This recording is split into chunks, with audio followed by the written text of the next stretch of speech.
te mostrando aí as atualidades em relação àquilo que pode ser objeto de cobrança na nossa prova. Primeira atualidade importante, e tudo isso, tá, para ficar claro para você, vai ser objeto das nossas aulas na sequência aqui desse nosso projeto, fechou? Bom, o primeiro tema é a RJ do produtor rural.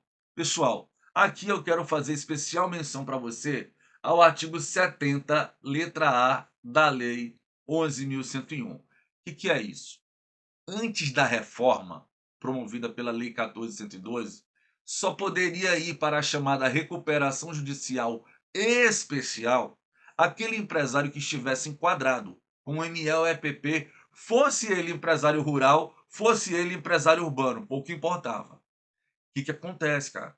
O Brasil é um país do agro, né? Para o Brasil, o mercado do agro é extremamente relevante e resultado. Tentou-se facilitar a recuperação especial para o agronegócio, notadamente para aquelas empresas de menor envergadura econômica que não podem muitas vezes custear uma assessoria jurídica especializada.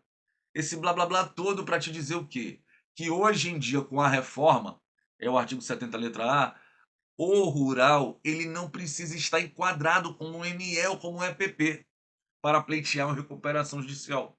Não há necessidade hoje para o rural. O rural ele pode escolher se ele quer ir para geral ou para especial. Agora, esse direito de escolha, independentemente do enquadramento como ME, só vale para recuperação judicial até 4.800.000 reais de valor da causa. Precisa que o valor da causa descrito lá no final da petição seja de até 4.800.000 reais para que o produtor rural possa optar na própria petição de se submeter à recuperação judicial especial. E aí, cara, vem a pergunta que é a cara da FGV. Mas e se o rural ele tivesse um passivo de 10 milhões de reais? Porque o valor da causa, se você olhar o artigo 51 da lei, é exatamente o valor do passivo que você pretende pagar, que você pretende resolver na recuperação. Então, se o meu passivo é até 4.800.000 reais, eu, rural, posso escolher ir para especial, mesmo sem estar enquadrado como ML ou EPP. Mas e se o meu passivo for 10 milhões de reais? Eu ainda posso ir para especial ou não? Estou proibido? E a resposta é: ainda pode.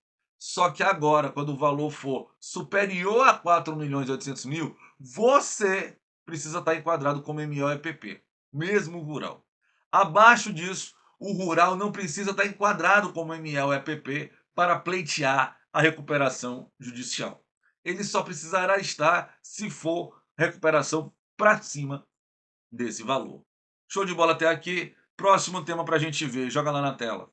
Aí, ó, o segundo tema de atualidade legislativa que tem maiores possibilidades de cobrança vai dizer respeito à consolidação na RJ, que pode se dar de maneira processual ou substancial. Nós estamos falando aqui dos artigos 69, letra G, e 69, letra L.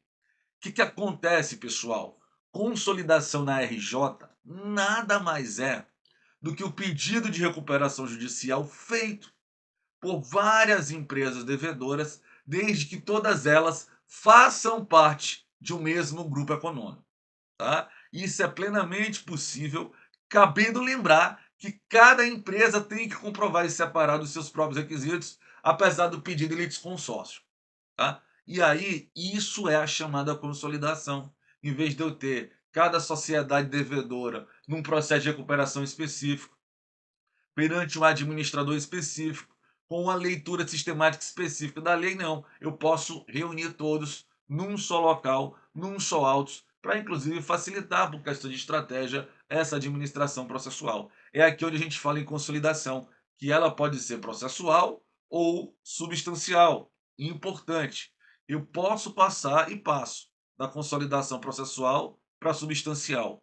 Mas não dá para passar da substancial para processual, é um caminho sem volta, tá? Você, quando pleiteia a consolidação, você está em consolidação processual. E aí é possível haver a conversão, vamos dizer assim, da consolidação processual em substancial por ato do juiz. Mas é um caminho sem volta. Eu vou da processual para substancial, eu não vou da substancial para processual. Tranquilo? O que é relevante aqui? O que caracteriza a consolidação processual? Que a gente vai aprofundar um pouco mais à frente na aula específica. Consolidação processual é aquela em que se mantém a personalidade, a autonomia patrimonial e a existência distinta de cada uma das empresas devedoras. Vejam, os autos do processo serão um só.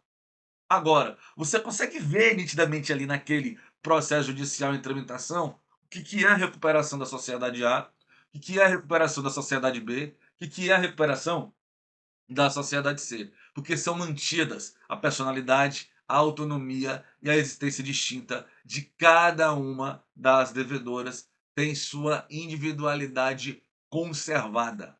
Já na consolidação substancial, não. Todo o conjunto de devedores passa a ser tratado como se fosse apenas um único e só devedor. E isso vai dar toda a diferença do mundo, como a gente vai ver ao estudar isso em aula específica. Mas é um tema que, assim, já antecipo para você, já vi a FGV cobrando horrores isso lá nas outras bancas de carreira jurídica que ela faz.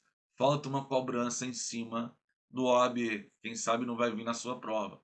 Terceiro tema de atualidade legislativa é o quê? É a natureza empresarial do clube de futebol à luz do 971, parágrafo único do Código Civil. Galera, o clube de futebol, por essência, ele tem a natureza jurídica de ser uma associação civil. Portanto, uma pessoa jurídica, na essência, não empresarial.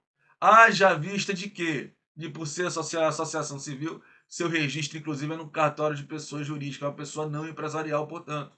E como é que a gente sabe que é associação? É só você ver, cara, a nomenclatura, a denominação do clube, sempre é assim. Fulano de tal, esporte clube. Fulano de tal, associação atlética, clube de esportes, e por aí vai.